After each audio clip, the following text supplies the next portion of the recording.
So we have the pleasure of announcing now our very own Frank Eliason, which we have referred to as Famous Frank. Frank has been working, we've been working very closely with Frank, who's now getting mic'd, so he's not actually participating right now, with Frank for about 2 years now, and we embarked on this social media journey together, really, that started with blogging, and then quickly moved on to Twitter. And Famous Frank is Famous Frank because he has 27,000 followers or something like that. And he has a simple principle that he started with, which was, can I help? And it has taken off, and Frank has a team of 10 people now who are tweeting constantly and are monitoring blogs. There are 10,000 conversations about Comcast online every day that we are aware of. And Frank and his team respond to a lot of them. And many of you met them last night. They do a tremendous job. They are so passionate about what they do. And all they really want to do is help. And I think that's why they have been so successful connecting with customers and other folks online. And without further ado, Frank Eliason. How is everybody? So it's been a great event, hasn't it? Yes. Yes. We're going to have a little bit of fun. We're going to do something a little different than a normal panel. We're going to have a conversation. And I want to introduce you to who I'm going to have the conversation with. Someone who's very near and dear to my heart, and truthfully, he and his family are my heroes. And so today was the first day we met. I had a daughter who had cancer a number of years ago. She passed away July 26th of 2006. When is it? 2006? 2004. And 6 days later, Alex Scott passed away. For those that know Alex, tremendous girl. She, really took something small, an idea of a lemonade stand, and has made it so powerful in every one of your hearts. And from that day, right away, her parents, Liz and Jay Scott, took that vision and really moved it forward. So I'd like to welcome Jay Scott. Thank you. So, and actually, it was, when we first started dreaming up this event and what we were going to do, I really knew I wanted to bring Jay on board. So I did the natural thing. I Twittered him. So, Jay, what's Twitter like for you? And what's Alex's Lemonade doing on Twitter? Well, we've been on Twitter, I guess, for probably about 6 months now. And I had been hearing about Twitter on the news a lot, but I wasn't really sure what it was, so we decided to try it out. And it's turned into a great tool for us because Alex's Lemonade Stand started as a grassroots organization, and I feel like Twitter is kind of an extension of that. We use it to get our message out, to stay in touch with followers and supporters of the foundation, and I just think it's a great way to stay in front of people's minds. Now, when you first went out there, what happened? What was your reaction when you first looked at Twitter? You heard about it on the news. How many people here are on Twitter? Oh, so we have a number of people on Twitter. How many people are not on Twitter at all? Okay. How many people looked at Twitter and went, what the heck is this? Okay. Great. And I'm one of those too. So what was your reaction? I was overwhelmed at first by Twitter. I couldn't understand what was going on. The messages were scrolling down, and how did I read them all, and how could I keep up on all of them? And so I just sort of immersed myself.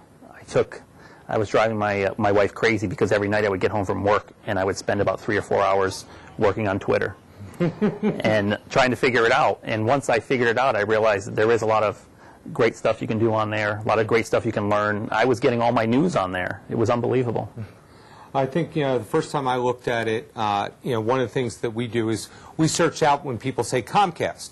So what I'm going to tell you is one of the keys to this space is search. Get to know what people are saying. Get to know what they're talking about. As a nonprofit, it's not as much about listening for your brand, although you want to do that. But this space is really about connecting with people. And so using search to connect with people that may have like interests to what your organization stands for, or what you have. Because one of the things that's really big into this space is, I always refer to it as like the Zappos model. Anybody here know Zappos? Okay. Zappos become well known for the shoes. But one of the things that they're really well known for is they educate all their employees to go out onto Twitter or any social media. And by doing that, I always kind of joke it's 6 degrees of separation. Everybody knows someone at Zappos somehow. And so doing that, getting them to, if they're interested in a book, search out that book, maybe talk to people about that book. It's not sitting there and saying, give money, give money, give money. It's build the relationship. Have you done some of that with you? Yeah, and I think, our goal wasn't really to raise money on Twitter. Mm-hmm. It's just to keep our story out there, communicate with people. If we're running a new program at the foundation, getting word out that we're running the program, so if people are interested, they can contact us if they want to participate or get involved, things like that. And I think it's a lot about personal relationships. We also use it in conjunction a lot with other social media like Facebook. We'll take a couple of our tweets a day, put them up on our fan page on the social media, mm-hmm. and you can get in a little more depth than the 140 characters you get on Twitter. One of the things that is we would do is we use search and we'll find it and reach out and say, hey, can I help? We'll initiate a conversation.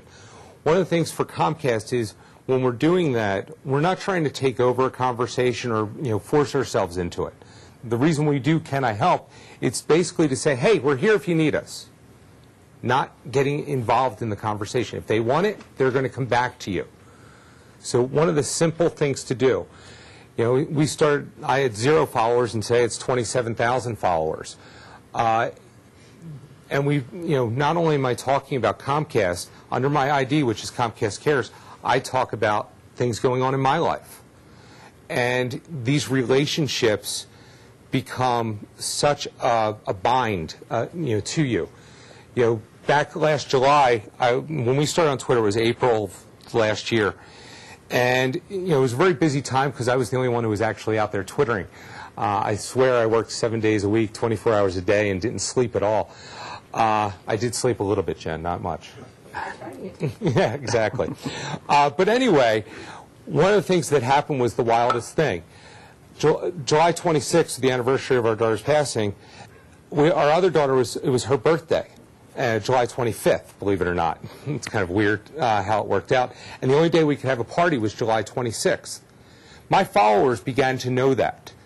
And so one of the most amazing things happened. I couldn't be on Twitter that day. There was just, I had too much going on. I was not going to be out there, and that was odd.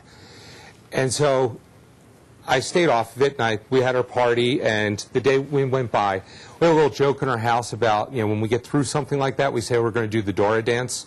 That's neither here nor there. And anyway, we're doing our Dora dance, and I was sitting in our family room, and I started going through Twitter in our search that I would normally look at. And the most amazing thing happened. People that did not work for Comcast were offering others help. They were saying, let's let Frank have his day. Can I help you? We all know sometimes Comcast doesn't have the best reputation when it comes to service. One of the best takeaways I want you to have from this event, we're working very hard to change that. But that's an amazing feat. Think about that. They became our advocates. So now as a nonprofit, how do you make them become your advocates? It's building these relationships. You don't even have to always say you need something. We kind of joke around when it comes to social media. We talk about different things. And one of the things is you see marketers out there that do these great marketing things, and people start talking about the Skittles thing where they made their website all about Twitter search. That's one version. What I'll say is this is the subtleties of this space. This space is about subtleties. So you can either make the big bang and win that way. How many would really win doing that? Not many. Or you make it about subtleties. You don't necessarily say, I need the money. I need the volunteers. You just talk about things that you're doing, and here's what's going on. They will take on to that, and that subtlety will win you those relationships. Does this make sense? It does make sense. One thing I'd like to ask you about is followers, though. At Alex's Lemonade, we have, I think, about 7,000 followers. Mm-hmm. And it's tough to get followers. You have 22,000 followers. What is the importance you put on the number of followers? Actually, for myself, and this surprises a lot of people say, oh, I have X number of followers, and I know we were kind of talking about that earlier. Different people were mentioning followers. When people say, oh, I can't follow you anymore, I actually joke and say, I wouldn't follow me either. I'm not about followers necessarily. I'm about making, helping people and making an impact. Eventually, that leads to followers. It still shocks me, but I don't make that my goal. I think if you start making that your goal, and I'm going to get this and I'm going to get this, you'll never get there. You're concentrating on the wrong things. Concentrate on the people that you're having a conversation with. Twitter is really cool because it is a conversation. So you might throw a tweet out, 140 characters or less. Someone as long-winded as me, it takes a little while to edit it sometimes. But you throw that out there, and then someone's going to write back to it. Get into a conversation. Pretend it's someone that you're sitting with. So if you've never used Twitter before, concentrate on that. Concentrate on talking to people. Talk to them about their interest. Talk about how you would have a conversation with anyone. And if you do that, that's how you build 27,000 followers, a lot. So you're talking about quality followers over quantity. That's what it's all about. And, I engage with them. I have, and it's funny, when you start to develop a lot of followers, you may miss some things. Like, you won't see everything they're talking about. It's a little hard to do that on Twitter. But ultimately, I will make sure and make it a point to pay attention every once in a while during the day to something they're saying. Just little things. And acknowledging someone. It's funny, they may only have 20 followers, and I'll be like, oh, that's really cool that you're doing that. Let me know how that works out. And they're like, oh, wow. And it amazes them. And so that becomes an easy way of doing it. So do you ever watch, there's a video. Did you ever watch that video about Twitter? The one, I'm trying to think of the name of it. I did watch a video about how to use Twitter. Okay. I watched it about 10 times because I was a little bit slow.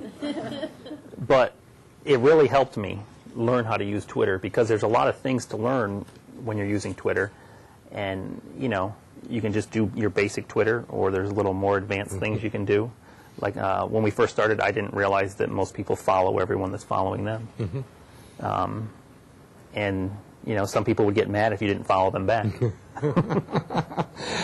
I actually do make it purposefully. I follow anybody that follows me. Now, what I'll say is, on individuals, that might be fine not to follow the other person. If you're not interested in them, it's not a two-way dialogue. You don't have to do that. But as a brand, I'm going to tell you, it's pretty important to follow those that follow you. Now, what that means is, I do follow some people that that are more spammers.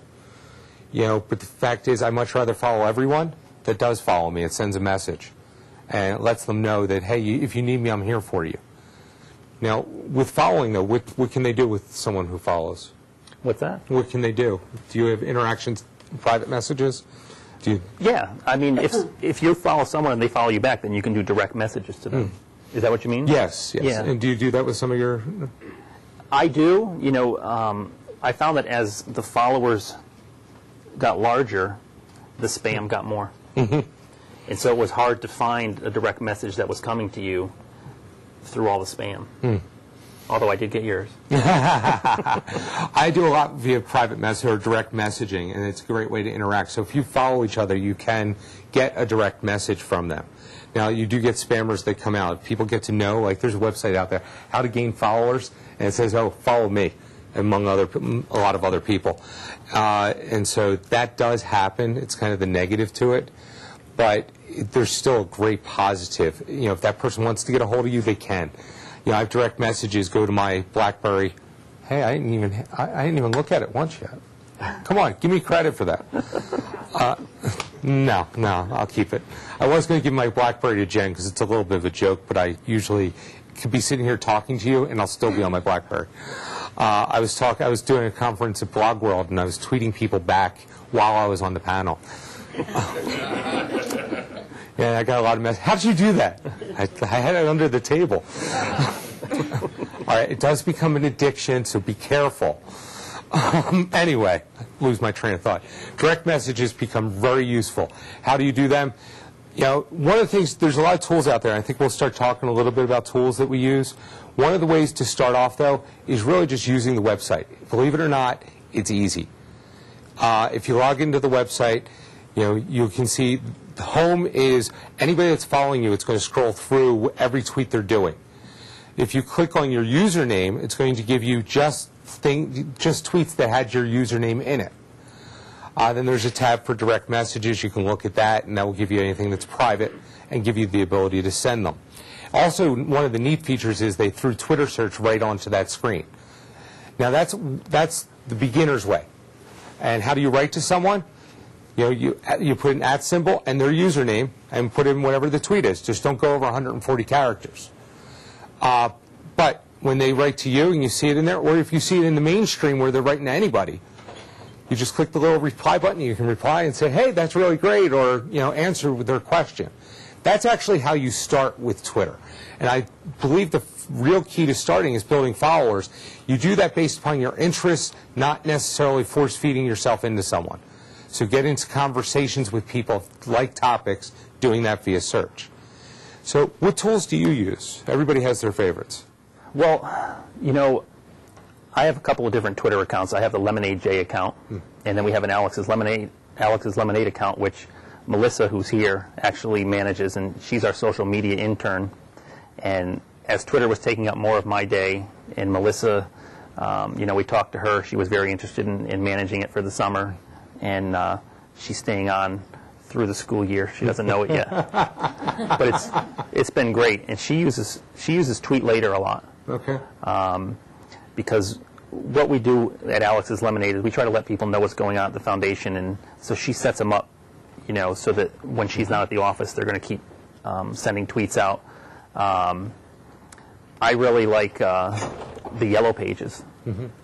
There's a Yellow Pages for Twitter, so you can find people with similar interests as you, or as your organization. Mm-hmm. I like that a lot. It actually searches what people put in their bio, and there's no way you can do that on Twitter itself. Mm-hmm. And it's a really, really neat tool. And it's called Twellow, Twellow. I have a team of, for those that don't know, I have a team of 10, and most of them are on Twitter in different ways. And, it's really kind of interesting. People are like, what tools do you guys use to communicate? Actually, they all have different things that they like. We use things like TweetScan, which is a very common one. My personal favorite is actually something called People Browser, which is PeopleBrowser.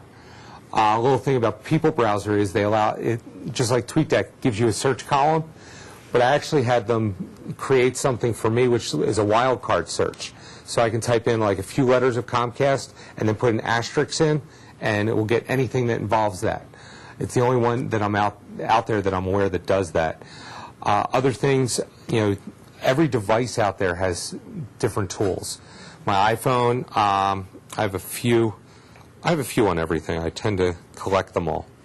I'm trying to think which ones I have on here right now. TwittLater is what I use here mainly. TwittLater is the main one. And then BlackBerry. Actually, believe it or not, on my BlackBerry, I use just the normal web-based tool. So I use my browser on there. It kind of surprises people when they hear that. Now, Melissa's been trying to talk me into getting the iPhone. iPhone's great. Well, for so many reasons, I love my iPhone. But it has a lot of tools for Twitter, actually, and so that's the greatest part. You can find what tool works for you. My point behind this is, don't let someone tell you have to go use this. Try a few things out. Decide what you like. Don't worry about what anyone else says, and utilize it. Every tool will have something different that will work. Do what you're comfortable with. So what do you think some of the pitfalls with Twitter could be?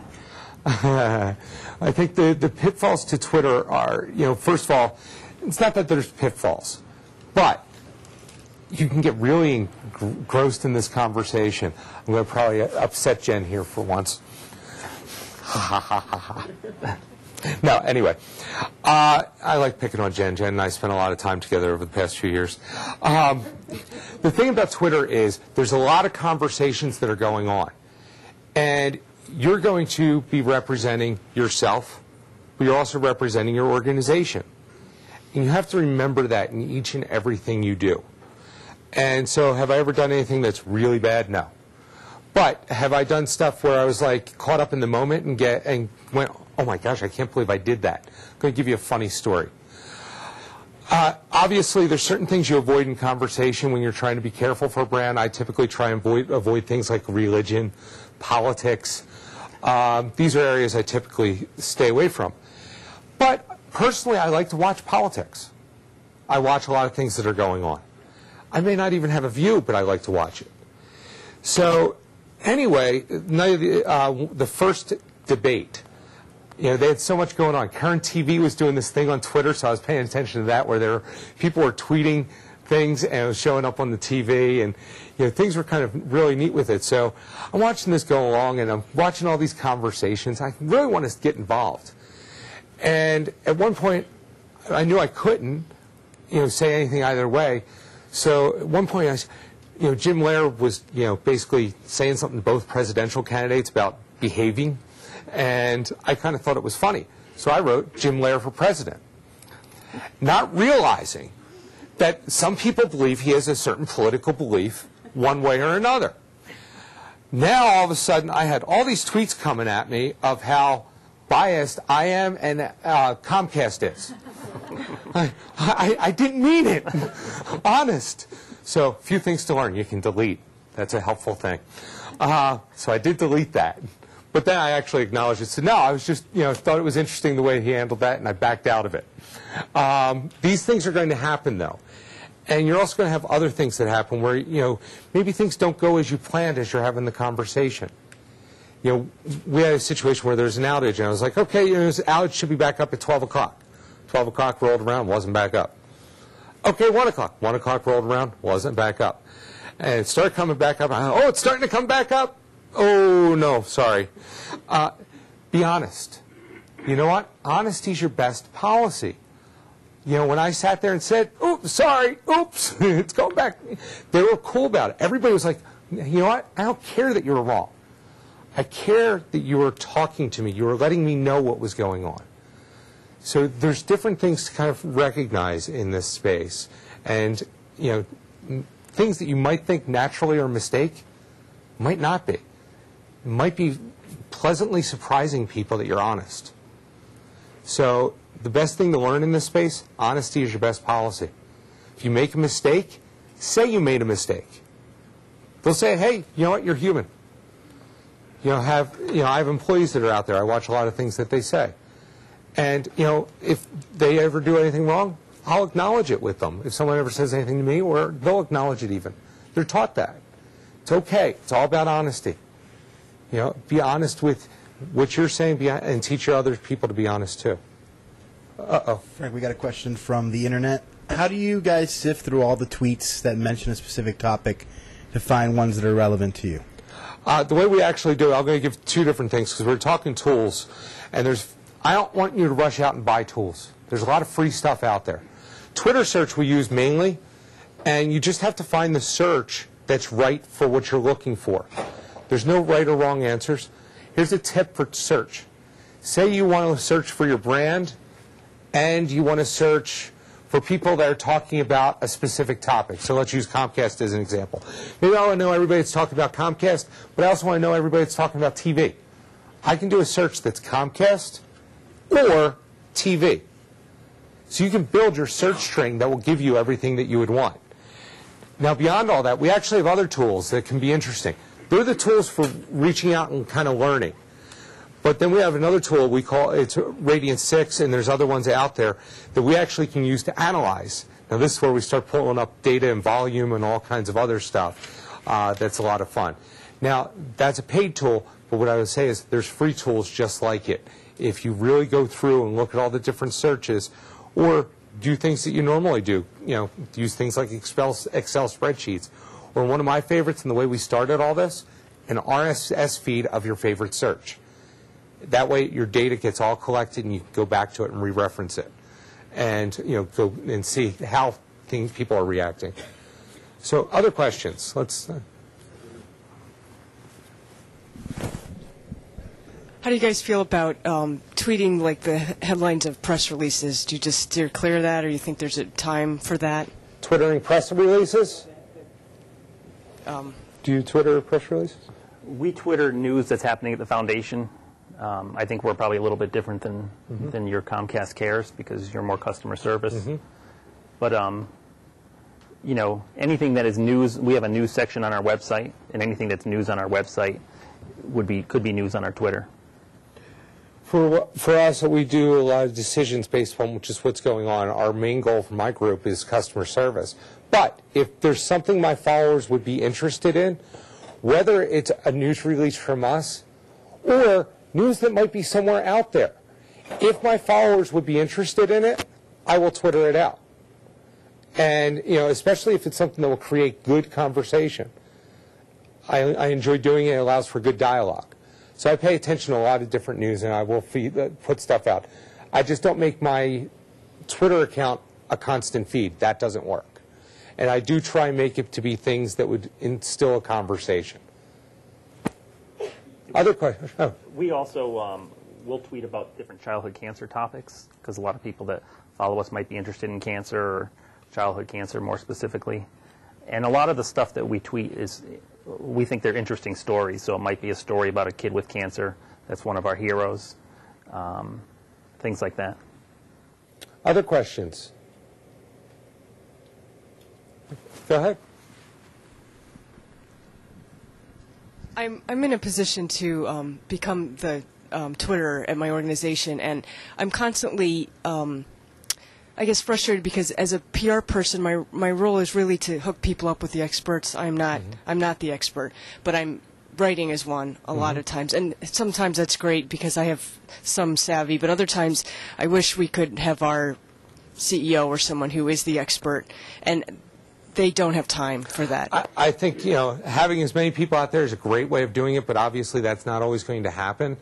But what I will tell you is be honest about things. If you don't know the answer, it's better to say, hey, you know what, I don't know this answer, but I'm going to get it for you, and I'll get back to you. You know, I'll tweet you back in an hour, 2 hours, whatever. Try to be as honest as you want. And a lot of times where I see PR people sometimes falter is they try and be like, yes, we have that for you, you know, and they fill it and they try not to be honest. They really don't know because they don't want people to take away that, oh, they don't know the answer. The fact is, in this space, it's much, much better to say, you know what, I don't know, but I will get it for you. And we do a lot of that in my group. We don't know everything, and we will get them the answer. I think I have our last question before the break. And this comes from Oliver Pitcher, and he asks, Frank, do you have a personal Twitter account, or are you always Twittering for Comcast? Well, actually, real quick, what was your first Twitter, or what's your Twitter account that has the most followers? My Twitter account that has the most followers is actually about dogs. As I was learning how to Twitter, I set up one that talked only about dogs.